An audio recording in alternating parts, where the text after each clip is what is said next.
Radhe Radhe. Welcome to the beginning of another live Sangha. Ding ding! As we await our first guest to arrive, allow me to set the intention for this space as being a welcoming, open environment for us to explore various themes of spirituality, consciousness, the nature of existence and bliss. Welcome. To me, it doesn't matter where you come from, whether you are of a certain race, ethnicity, belief system, nationality, orientation, whatever. What matters to me is that we come together as fellow students of life to uplift each other, relate in one another's experiences, and share positive sentiments. That is my wish. Hello, Gaia. You are very early. I trust that those who are joining now are as well as they can be, given whatever circumstances may be prevailing in their lives at this time. I know that life is not always a piece of cake, and even the smallest of things can blow up to be really big emotions. So just take a moment to check in with yourself. Ask yourself, how are you feeling? Do you have a mood shift that you'd like to fall into? How would you like to make the rest of your day? Hello, Kios. Hello, Chris. Hello, Gaia. Welcome back. Robbie Bone, you had asked, do I think we're in a computer simulation? I believe that every model of the universe has its truth in it. And there is truth in understanding something beyond just this material existence. But always ask oneself whenever one falls into a certain worldview, does this limit my experience of life or does it expand it? Choose the thoughts that expand your experience of life, that encourage you to fall into love and harmony. Letitia, you're wondering, can I be your boyfriend? See, if I was your boyfriend, then I couldn't be anyone else's. I would have to give my love exclusively, and I want to be as inclusive as possible with my love. If you find values in me that you look up to, I'm only honored for that. But I hope that we can see each other as family members, as we are all children of the universe. And thank you, Usha, for your quartet of roses, for your tiny, yippee, and your rose as well. Hare Krishna. Hello, Yena. Namaskar. Ragnhildur. I always love pronouncing your name. You find the background to be so pretty. Oh, I'm happy to hear that. Hey, tonight. Yes, thank you, Tatvamasi, for your quintet of roses. Hare Krishna. Namaste, Michelle. Chris, you were wondering, why do I think we experience romantic relationships on this earthly plan? Or plane?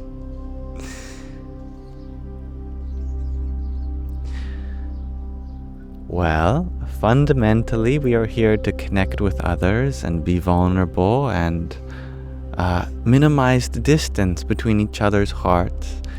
And one way that shared goal of ours can come together is through a kind of intimacy. It's not the only way to achieve this sense of connection, but it certainly is a very dynamic one. And thank you, Lori, for your disco love. Om Namah Shivaya. And thank you, Mike, for your rose as well. Hare Krishna. Good evening, Eric. It's a good question, hey, tonight, dealing with heartbreak, and I'm doing well. Thank you for asking, Eric. And welcome back, Stimulus. And Michelle, you were wondering, how is the mental health? Always important. Mental health is always important. But I'm feeling very happy and healthy, both in my mind and body. So thank you for asking. So there are wonderful questions already being asked. But before I attend to your questions, I would love to ask you one of mine, as I like to start my lives with a question of the day for all of you. I hope that sounds reasonable. We'll put a pin in the rest of them, though. Today I'm wondering, what would change the world? It's a big question, isn't it? What would change the world? Big or small? Doesn't matter. I would like to know. Please feel free to interpret this question in any way you deem fit. And thank you, Isabella, for your cloud bread. Radhe o Radhe. Kindness, says Sarah, and hello. I love that answer. Yeah. It's funny. Just a little kindness can go a long way. It's wonderful that you observe that. No money, shares Mrs. Gummy. Yes, we put a lot of value in money. How could we shift our values? And hey, tonight, you share people connecting with each other more. Yeah, definitely. And I love that too, RL. You share the world changes constantly on its own. It is true, isn't it? Chaos Cypher, you share a robot that does all of your chores. I think we've been dreaming about that for centuries now. Maybe one day. Laura, you share that you would wipe out all debts. I love that. Let us forgive our debtors. Love and peace, shares Centaur Holistic. Food, says Lucino. Food goes a long way. Chris, you share the demise of hierarchy and a return to community. I love that. Lost NA Fog, you share that you feel like giving more compliments. I love that. I'm not sure if that was just a statement or an answer to the question of the day, but I think we all could use a little more compliments in the world. Mike, you share the eradication of greed. I like that. And what would that bring forth? When we remove something, what would remain? Michelle, you share that every particle changes the world in every moment. It's called butterfly effect. Yes, you are so right, you know. Truth, shares Sarah. Truth indeed. It's a powerful tool. Ragnhildur, you share expressing sincere gratitude. There's a lot that goes unspoken in the way of gratitude, isn't there? Tattvam Asi, you share compassion, our own perspectives. Both great answers. I like that. Communism, shares Hate Tonight.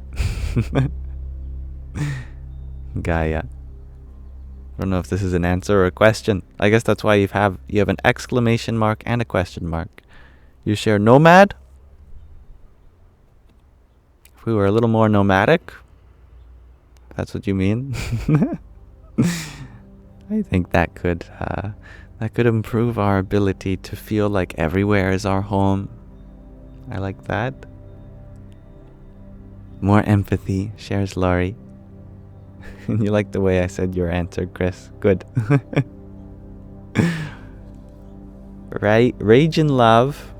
You share everybody freely choosing to govern our words and actions with love towards each other. That's wonderful. Yeah. Geo, you share if people taught more relational, genuine education. I like that. Yeah. Classes on how to deal with emotions, how to make friends, things like that. These are super life skills. Lushino, you share that love will be what's left when greed is completely over. Wonderful. Care shares Gaia. Laura, you share have the world listen to me every day. I'd get really nervous. I'd become so shy. Oh, I get so shy when 7 people are watching me, let alone 7 billion. Or what is it now, 8 billion? I'm just a shy little guy. I think I'd just be a lot more pressure. I'd be wondering who's attending to everything that needs to get done if everyone was watching me at the same time.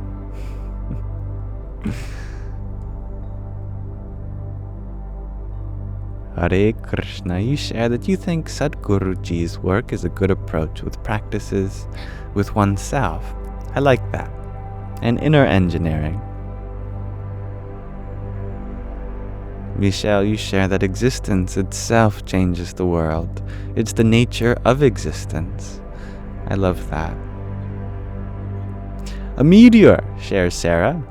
Yep, that would do it, wouldn't it? It's done it before. Mike, you share that all things unchanged, you feel greed hinders / keeps the world from changing for the better. Yeah. That makes sense, definitely. Yeah.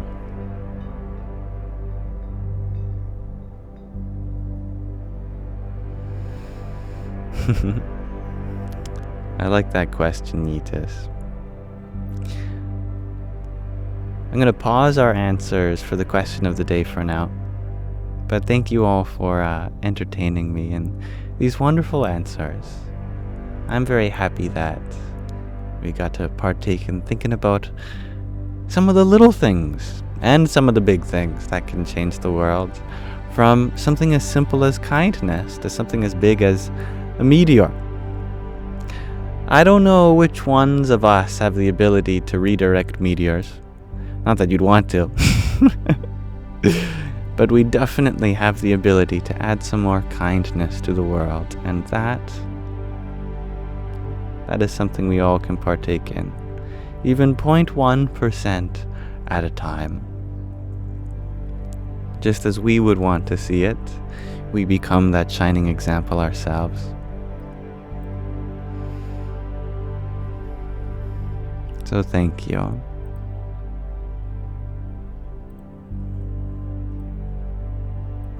And thank you, Mike, for your rose too.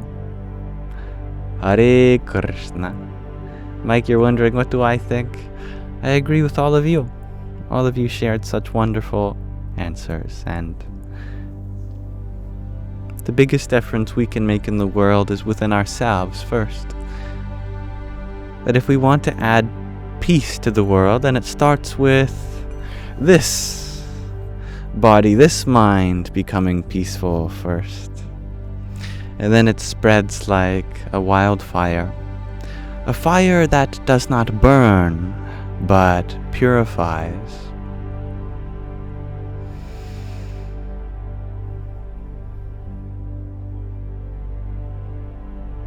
And thank you, Lori, for your little crown. Hare Krishna. Yeetus, I wanted to read your question, which was, why are you aware now, but not for the past 13 point whatever billion years? It's because you are looking at time from the perspective of eternalism, that all moments in time exist simultaneously. But only this moment exists. And this moment has existed for 13.7 billion years. And there never has been a moment where you are without awareness. See, you are aware of all the memories in your body and mind at this time. But how can you be aware of memories of a body that no longer is? Whatever arrangement of energy that you occupied previously, that's gone. And with it, only dormant impressions arising from the combinatorics of all the different forms of energies you've come into since remains. Our body keeps score, and when this body is no more, much of the memories associated with it will also come to pass. That is why it feels like we only have this one life here, because we identify with this body. But if you can expand your imagination, this isn't the only body we've had. We've had many other bodies, many other relationships, many other parents, many other lovers, many other memories, but they have all come to pass. And I'm glad you like my ginger cat, Sandy, Dramatica. I love Sandy. I see him. He's in the yard with me. Hello, Chelsea. Welcome back. And thank you, Bobby, so for your heart mate, your team bracelet, and to cheer you up. Hari Om Tat Sat. And thank you, Alice Olivia, for your 9 roses. Jai Sita Ram. So after I like to start my lives with the question of the day, I also like to do a short reading. And I almost forgot. I would like to offer this live stream at the feet of my Ishta Devata, Radha Krishna, the form of the divine that I see within all of you.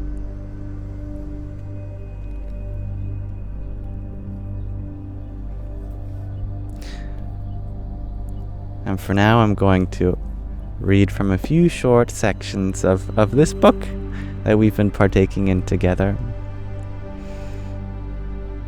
This book is called In Love at Ease. I hope you join me in listening. It's about everyday spirituality with Pramukh Swami, and he is a spiritual figure that I think we all can look up to, even if we're from different traditions, like myself. Here we are in the 3rd chapter on being eyeless. Not these kinds of eyes, but this kind of eye, our ego.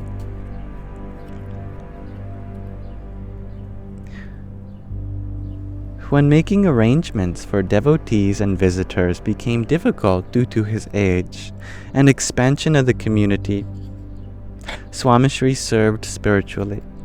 To be a das, which is the Sanskrit word for a servant of the divine within everyone and everything, is to avoid negativity, articulated at the sight of flaws in this entire universe.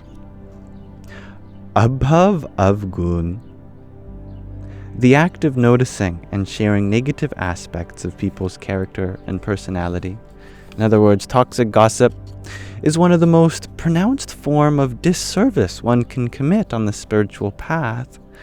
A das, a servant, sees no negativity in those around them. Even if there are flaws, one makes note of them, avoid taking them on in their lives, but does not spread negativity and create a toxic environment. Swami Shri was a strict disciplinarian with regard to avoiding negativity.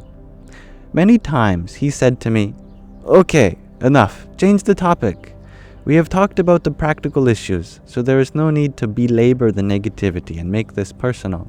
Let's change the topic." Swami Shri never fixated on flaws and shortcomings to mount a personal attack against someone. He avoided abhav avgun and instead relished in gun grahan, positivity and manifesting the good in others. Swami Shri would always look for the beauty and kindness in a soul instead of focusing on one's flaws. Shortly after his bypass surgery in 1998, Swami Shri was regaining his strength while recovering in Westchester, New York. I was only 17 but was serving alongside his attendants in the kitchen. Swami Shri often went to PepsiCo Park in Purchase, New York, for his evening walk, arti, and a small gathering with the sadhus and doctors in attendance. I missed out on these outings on most evenings since I stayed back to finish cooking dinner for Swami Shri and to help prepare the tall offering for Hari Krishna Maharaj's sacred image. On the 30th of August, 1998, Swami Shri and the sadhus did not return until well after sunset. This was odd, since Swami Shri was usually back by 7:30 p.m. I remember waiting by the garage door. Eventually, Swami Shri's car pulled into the driveway. As Swami Shri stepped out of the car, I noticed several of the sadhus gathering around him, and one of them even holding a small recording device near his mouth. I was confused. What could Swami Shri be saying after his evening walk that was so important to record? I later learned from Prabhud Munidas Swami and Akshardham Swami that the Guru had spent the last 90 minutes speaking about his disciples. It was a flow of positivity that Swami Shri could not control, nor did he want to. The evening started with a leisurely stroll, followed by the evening arti. Swami Shri began to explain Vachanamrut Gadhadha 127, which is a passage from this spiritual text, the Vachanamrut, that we read before actually, in which Bhagwan Swaminarayan explains the qualities of a sadhu within whom the divine eternally resides. Swami Shri spoke of these qualities within his Guru, Yogiji Maharaj. The discourse ended, but Swami Shri did not have his fill of positivity. He started speaking about Ishwar Charandas Swami and his noteworthy biography of Yogiji Maharaj. What followed was a brief description of the positive qualities of almost every sadhu monk in the organization. Swami Shri continued with the Satgurus, Mahant Swami, Dr. Swami, Balmukundas Swami, Dhyagbalabdas Swami, Bhakti Priyadas Swami, and Vivek Sagardas Swami, and in no time he had described almost 60 sadhus. The footrest had been removed from under Swami Shri's feet since everyone was getting ready to head for the cars, but Swami Shri's feet were still dangling in the air. He was so engrossed in singing the praises of his disciples that he forgot to place his feet on the ground. The skies were darkening, and the stars began to shine, but Swami Shri was still absorbed in positivity. A few of the sadhus tried to signal Swami Shri towards the car. He did not notice. Akshardham. What did I say? I mixed a lot of those sounds together. Akshardham Swami remembers tearing up while taking notes of Swami Shri's positive accounting. Swami Shri remembered sadhus from villages, cities in India, Africa, and England, and sadhus serving as cooks, administrators, musicians, children's activity counselors, farmers, pujaris, which are ritual priests, writers, and even those in charge of sanitation and livestock. He praised these sadhus for their bhakti, seva, loving devotion, selfless service, dedication, simplicity, patience, and everything they had left behind to serve the divine and creation. Swami Shri reached the parking lot under the dark summer skies, but he had not tired. It is important to see the good in others. It will create a positive environment which fosters unity and cooperation. It is the only way to inner peace. Bhagwan Swaminarayan has shown us the path to positivity. This is Swami Shri speaking. He revealed the importance of seeing the good in God and his bhaktas.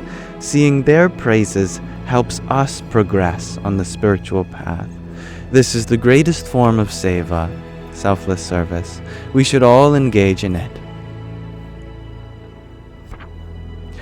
All of the sadhus and doctors were awestruck as they entered the house. Swami Shri had not stopped recounting the qualities of his bhaktas. Yogi Charandas Swami and the other attendants decided to ask Swami Shri to lay down and rest. He had been speaking non-stop for almost 90 minutes and was out of breath. The sadhus begged him to stop and rest his voice and heart. Swami Shri could not. He was engaged in the service of God and his bhaktas. As the lights went out in the room, to force Swami Shri to close his eyes for a few minutes, Swami Shri called out to Akshardham Swami. "Are you here? I forgot to share some of the most important sadhus' qualities." Swami Shri spoke of 7 more sadhus in the dark. His small I, literally denoted here as a lowercase letter I, left space for others to be praised and appreciated. For Swami Shri, creating this environment of positivity by noting and sharing the good qualities of others was the greatest form of spiritual seva. Thus, a servant does more than bend his or her back. Thus bends their mind and their heart to notice and appreciate positivity all around.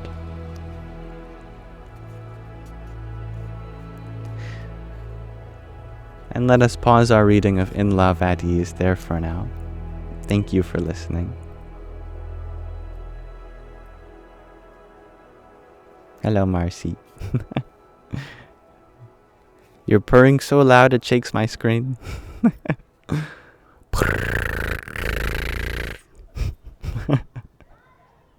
You're welcome, everyone.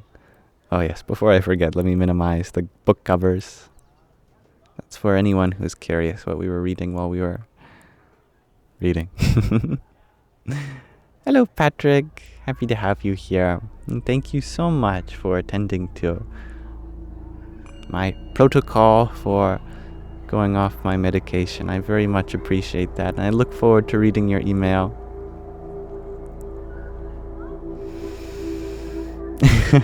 Hello, Aurora. I appreciate your enthusiasm. And hello, Only Me. Namaste, Kimberly Arlene.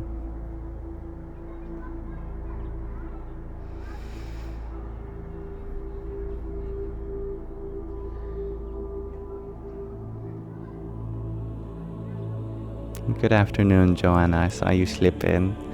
And Super Pio, hello. Welcome. And thank you to those who sent a gift whilst I read. I hope you allow me the opportunity to extend my appreciation right back to you now that I have a moment. So thank you for your patience. Joanna, thank you for your heart me that you sent. Radhe Radhe.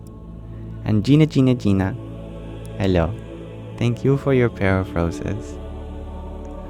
Hari Om Tat Sat. And John, thank you for your tiny.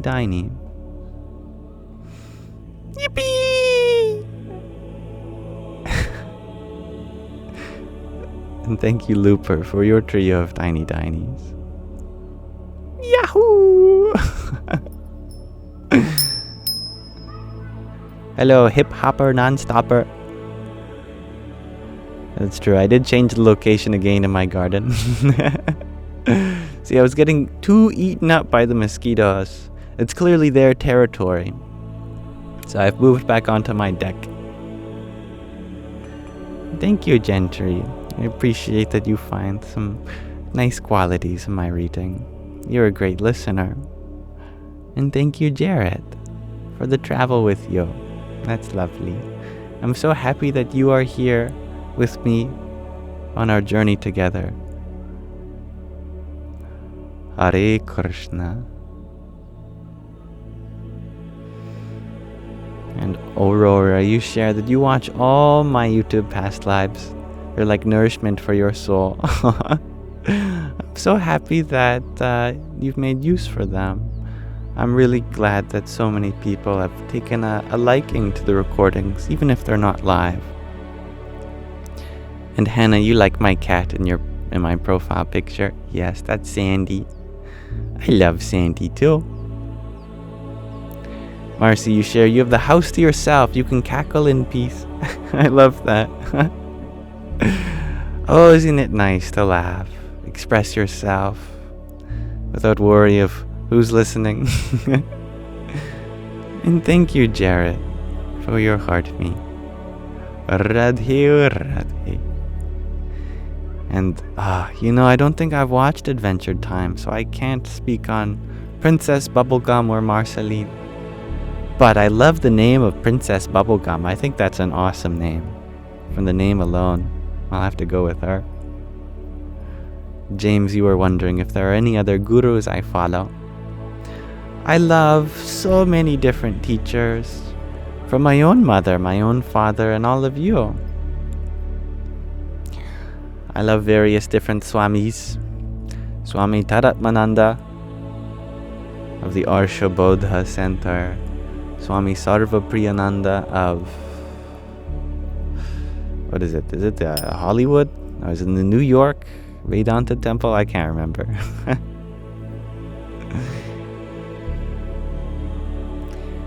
I love Swami Vivekananda, Swami Shivananda of the past, Yogananda, his chain of gurus, Lahiri Mahasaya, Sri Yukteswar Giri Mahavatar Babaji.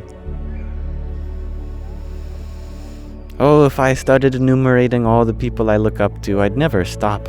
But of contemporary mystics, I also love Sadhguru and Gurudev. I think his name is Sri Sri Ravi Shankar. There are many Buddhist teachers that I look up to too, but I'm afraid I don't remember their names.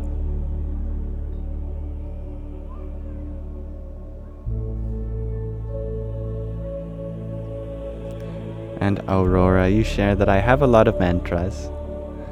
Like, hold on. Hari Om Tat Sat. What does that mean? You're very close. I don't know why most people don't hear the H at the start. You're not alone. Hari Om Tat Sat. HARIOMTATSAT. Hari Om Tat Sat. You've all heard of Om. We could spend a whole live stream just talking about Om. It is the syllable in which the whole universe is said to be created, maintained, and destroyed. It represents the waking, the dreaming, and the deep sleep state. And the impersonal reality, the fourth state, the Turiya, the Nirguna Brahman behind it all. It's a very sacred syllable, but so are Tat and Sat, which often come after. Om Tat Sat. Om, it is such. That is truth. Om, that is truth. Tat Sat. Hari is a name for a certain form of the divine. Hari refers to a form of Vishnu, especially the all-potent one, the one through whom all actions are done. Hari Om Tat Sat. That great being, Hari, Om, creator, sustainer, destroyer of the whole universe and the impersonal reality beyond. That Tat is truth. Sat. Hari Om Tat Sat. It's very ancient. But thank you, Jared, for another heart me a few minutes ago. And Nish, thank you for your pair of cloud breads and pair of music plays. Hare Krishna. Styx, you're wondering, has fame changed me? Me? I'm barely famous at all. Sure, I have some followers on TikTok, but a lot of people have followers on TikTok. Whatever. I'm just an ordinary person. I'm really no different than anyone else.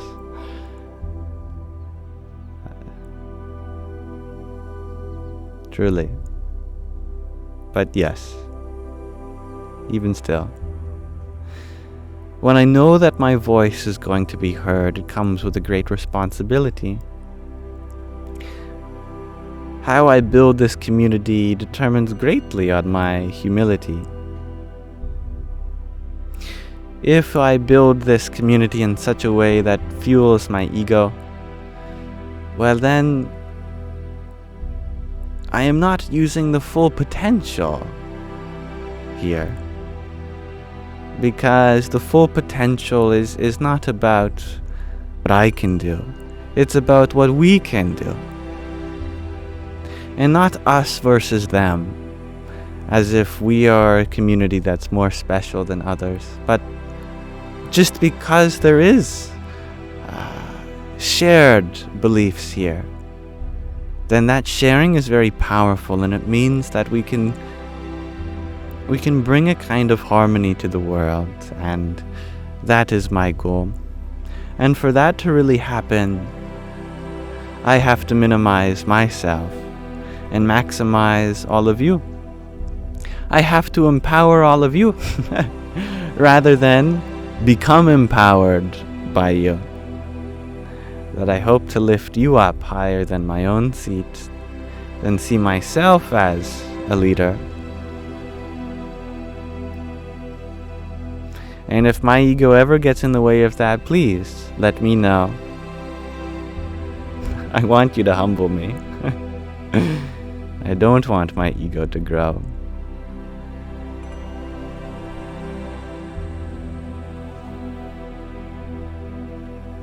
And thank you, Rishi, for your finger heart. There's one for you too. Hare Krishna. And Dab Darker, thank you for your heart, mate. Jai Shri Ram. And Strung by Stacy, thank you for your tiny. Yippee! Aurora, you ask, is there a point in regret? There is meaning to be found in all emotions. But if we hold on to any for too long, then we are not taking what steps that are in order for us to take accountability for that which we are regretful of. As long as you have regret, that means you must not be working towards something. That you are only beating yourself up. You are not building yourself up. Let yourself have guilt or sorrow or regret, but let it pass just as quickly as it comes, and tell yourself that you will make the differences necessary in order to take accountability, in order to take responsibility, to take charge of that mistake and learn, grow, and heal from them. When you are doing all of those things, how can regret linger?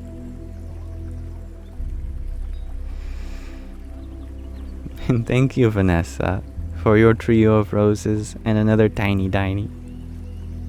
Yippee! And Mark, you share that you had the opportunity to travel to Thailand with your wife and visit many beautiful Buddhist temples. I love that experience for you, Mark. I'm so happy that whatever vibe you have carried with that, you carry with yourself here. And I'm delighted that we all get to take a piece of that journey with you. Hello, Leticia. And Strung by Stacy, you share, this is why you send tiny dinies to keep me humble. A yippee a day keeps the ego away. A yippee a day keeps the ego away.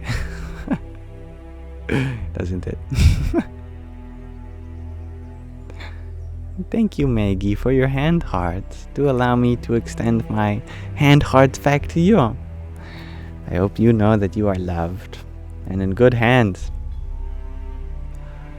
Radhe or Radhe.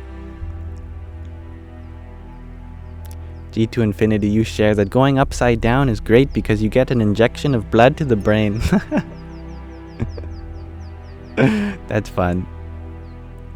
Mark, you share that it was an enlightening and awe-inspiring experience. You hope one day I can travel and see them. Thank you.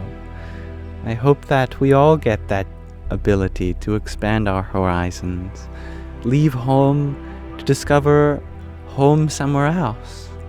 Kind of home that you find everywhere you go.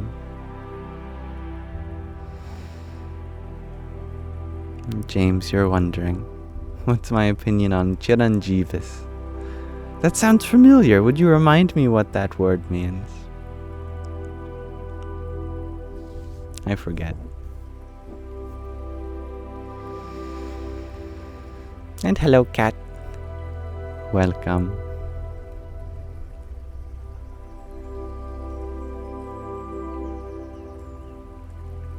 Strung by Stacy, you share that inversion therapy is probably good, but your bad loading experience kind of wrecked it. Don't worry. When it comes to this body, mind, soul, if you attend to the soul, everything else follows suit. Like watering a plant, you don't need to water the bark, the branches, the flowers, the leaves. All you have to do is water the soil in which the tree is rooted in, and there is an intelligent process which distributes that to every part it needs to go. Likewise, we are rooted in our soul.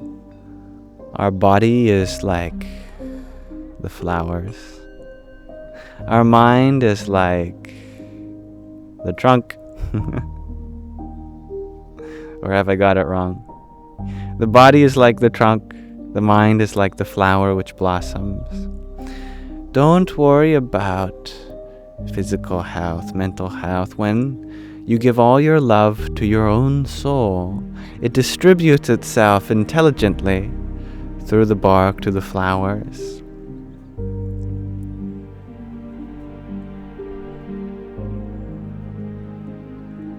Thank you, Brandon, for the trio of Let 'em Cooks.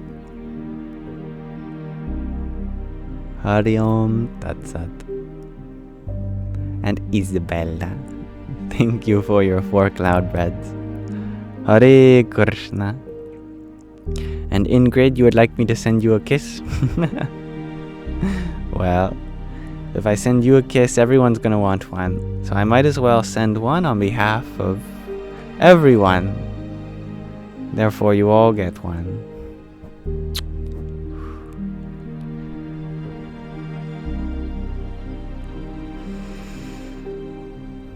And Josh, you're wondering, how would I deal with addiction? Well, in my own personal life, I have found that of those things that I was addicted to, my best friend was the divine. Surrender yourself to the higher power so that you're not the only one having to go through the pain. Feel like a load of your pain is being taken off by the divine. And it doesn't matter what form of the divine, whatever works for you. Even if it's some guy named Bob that you picture as divine, imagine that Bob working through you. Tell yourself that this happiness found in this material pleasure, it's fleeting. It actually leads to more unhappiness than happiness, doesn't it? It seems at first that it will increase your happiness, but in the long run, it only increases unhappiness. So if happiness was the goal originally, then we must take accountability for misplacing our sense of happiness in this material pleasure. Bring that judgment of happiness away and place it in something higher. That if you want your long-term happiness, then it's not found in partaking. It's found in discipline. Just like an addiction does not lead to long-term happiness, discipline does not lead to short-term happiness. Addictions give you transient pleasure, but not long-term happiness. Discipline gives you transient pain, but long-term happiness. Shift your sights from the temporary fleeting pleasures to the long-term satisfaction and joys, and you will be happy. Every time that we wait out a desire, though it will return, it returns with half as much intensity. And there will never be a point where the desire will not return. But it will always get easier and easier and easier, and then it's no problem. But every time we partake in a desire, it gets stronger and stronger. If you want your desires to become lesser and not stronger, then wait them out. And every time they return, they will get even easier and easier.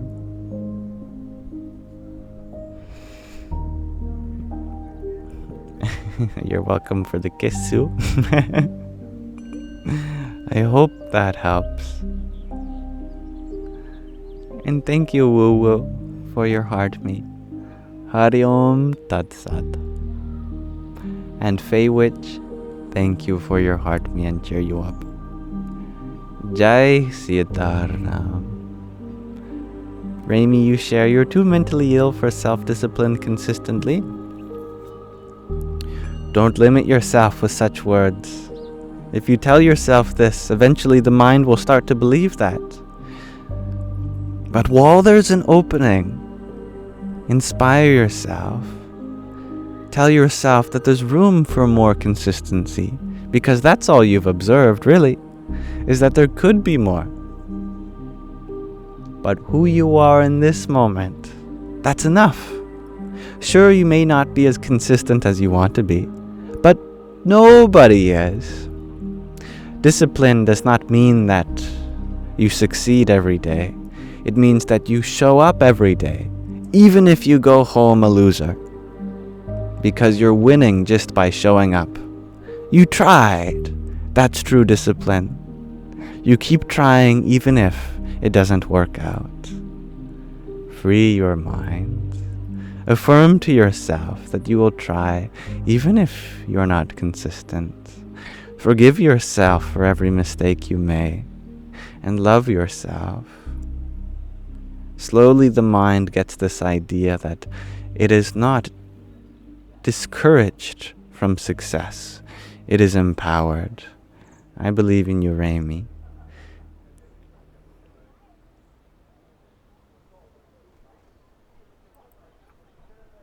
Hello, Fedora. Welcome back. I'm happy to hear you. Well, I'm happy to hear from you. I'm happy to see you. I mix those up as always. And Sue, thank you for your fire. Jai Sitaram. And thank you, Jarrett, for your garland. I love that. That's very cool. I haven't seen that yet. Hare Krishna. Kate, you share that you feel you don't know enough. Actually, you know more than enough.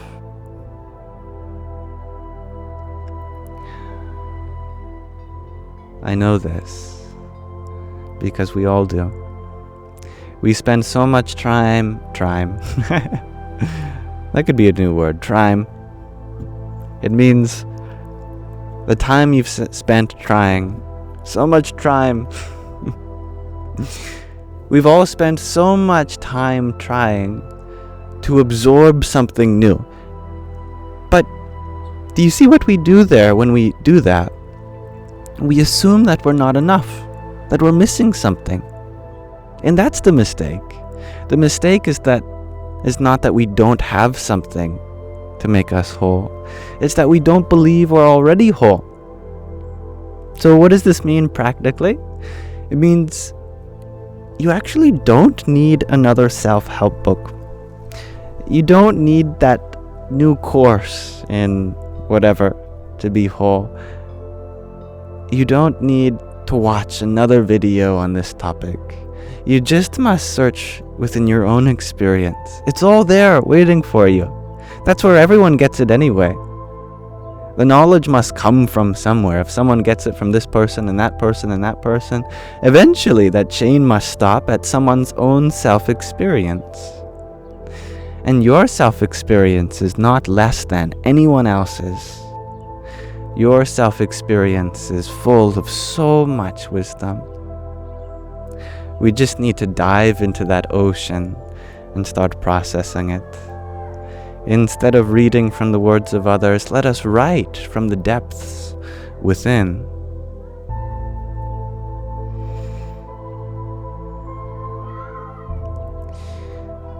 Know that you are a wealth of resource from not just this lifetime, but an eternity of being. You have all that you need to succeed on the inside. We just need to meditate on that. We need to process our feelings that have gone unprocessed. Reflect on memories that we have repressed. Meditate on all the various dreams that we've had. It's all there. It's just waiting for your own attention, your own awareness. If you believe in yourself, you're not missing any knowledge. You're just missing the time you take to process your experience.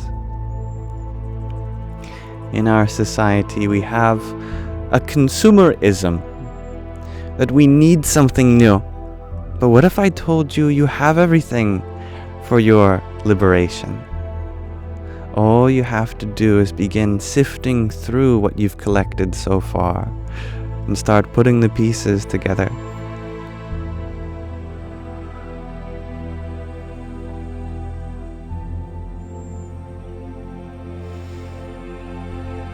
And thank you, Brandon Rogers, for your pair of roses.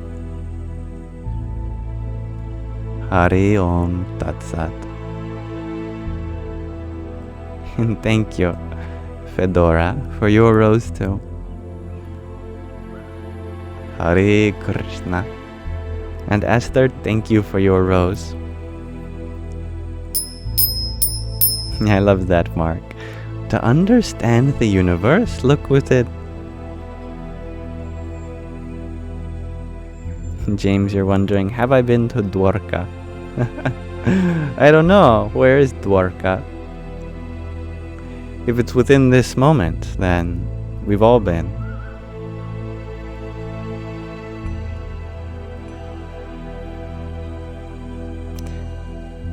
Thank you for hearing me out, Kate. You are enough. It's in Gujarat. No, I've never left Canada. But I would love to expand my horizons one day. And Tattvam Asi you share. But to get this perspective and persevere, don't you need something? Maybe a little push in the right direction.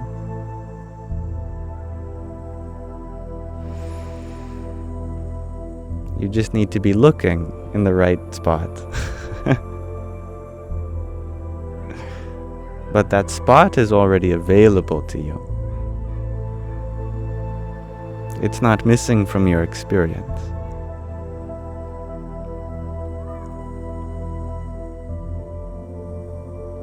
I love that, Mr. Astrolabe.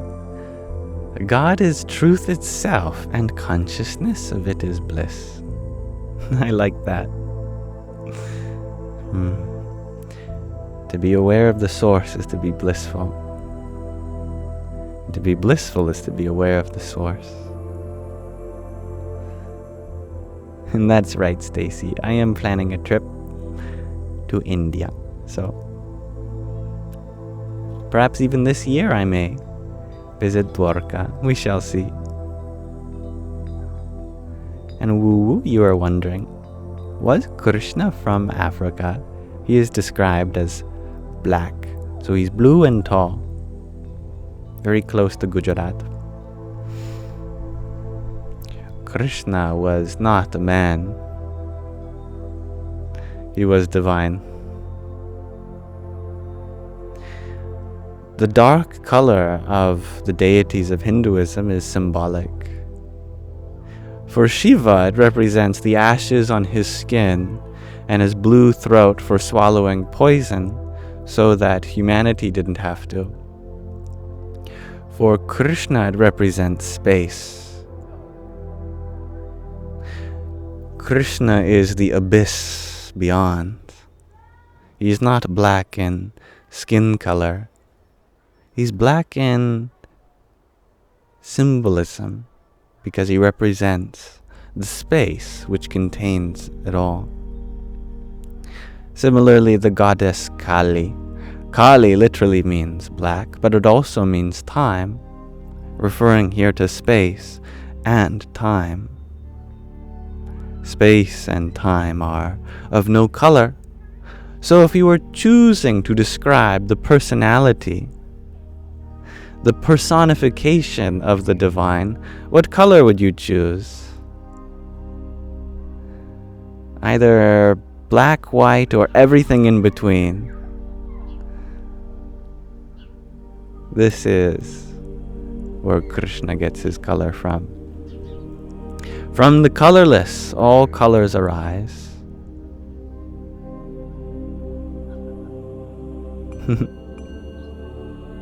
And thank you, Jiel, for your ginger man. Hari Om Tat Sat. And Chelsea, thank you for your trio of popcorns. Radhe or Radhe. And thank you, Reem, for your pair of roses too.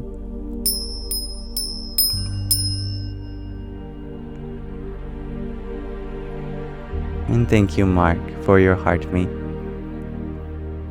Om Namo Bhagavate Vasudevaya. Stacy, you shared that you saw something saying there was no word for blue in Greek and other old languages. Yes, there is a very interesting pattern that linguistics analysis has uncovered, that we start naming black, white, and then red. These are the first colors that we have names for. And then we go into other colors. Interestingly, these first few colors, black, white, and red, they are also the colors for a very ancient idea of the three gunas.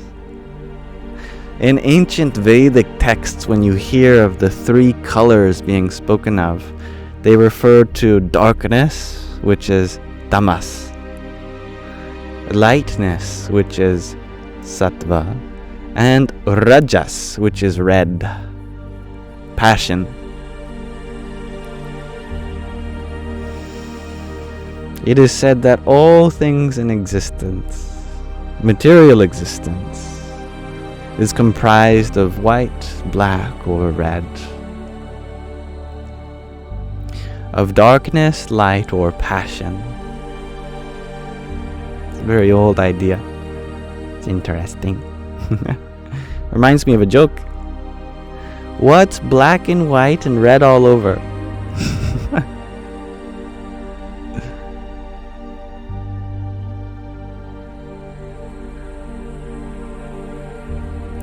A newspaper? No, it's a penguin in a blender.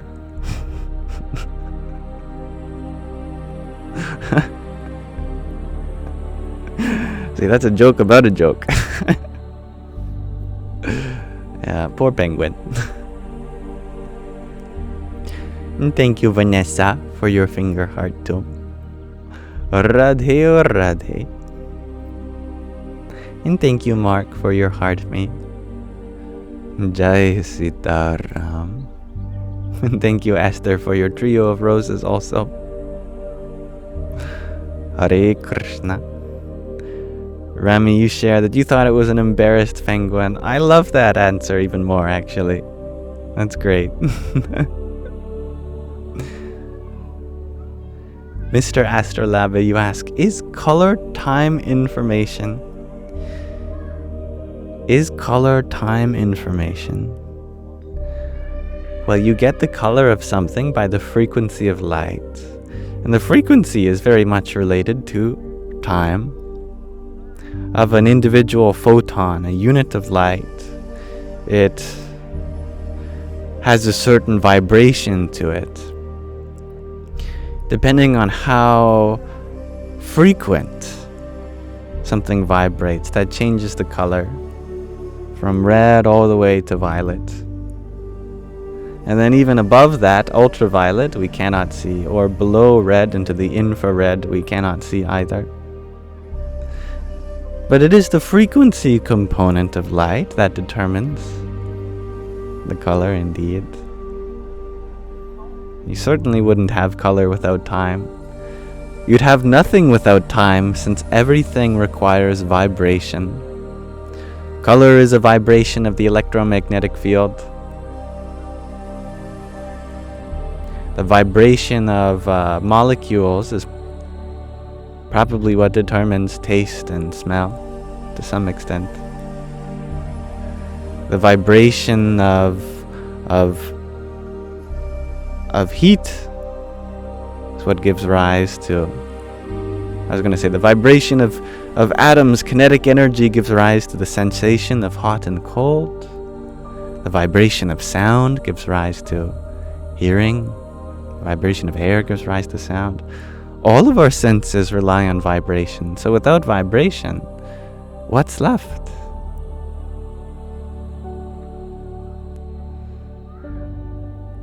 Mr. Astrolabe, you share, so frequency is cycles per second, or any duration of time. Hertz would be cycles per second, 1 unit of frequency indeed. So it is maybe time information. Depending on what you mean exactly by time information, I see the truth in what you share. And Troy, you're wondering, how about the piezoelectric vibrational rate of quartz? Isn't that wonderful? Us hippies, we talk about crystals having vibration. No, seriously. That's what keeps a quartz watch ticking. It's called a quartz watch because there's a tiny piezoelectric quartz crystal. And when you put energy through it, it will vibrate. The reverse is also true. When it vibrates, it releases energy. But as we run current through the tiny quartz crystal, it vibrates at a very specific frequency. So specific that we use it to keep track of time with our quartz watches. That's awesome. Crystals do have some amazing physical properties, like a ruby crystal. Actually, if you energize a ruby, it will emit light. And for the longest time, that's how we made red lasers. We just energized the crystal and poof, with the right set of mirrors, you'd have a laser come out. That's pretty cool. That it absorbed energy and then released light. That's scientific. And yet us hippies, they talk about that in different ways with other crystals. Stacy, you wonder, is there quartz in the pyramids? Yes. But that's because there's quartz in all rocks. Quartz is actually the most common mineral. It's literally silica. It's the same thing sand is made of, the same thing glass is made of. It's in every rock in the world. So, by default, I know the answer is yes. And thank you, Mr. Rocket Shot, for your heart me and a tiny.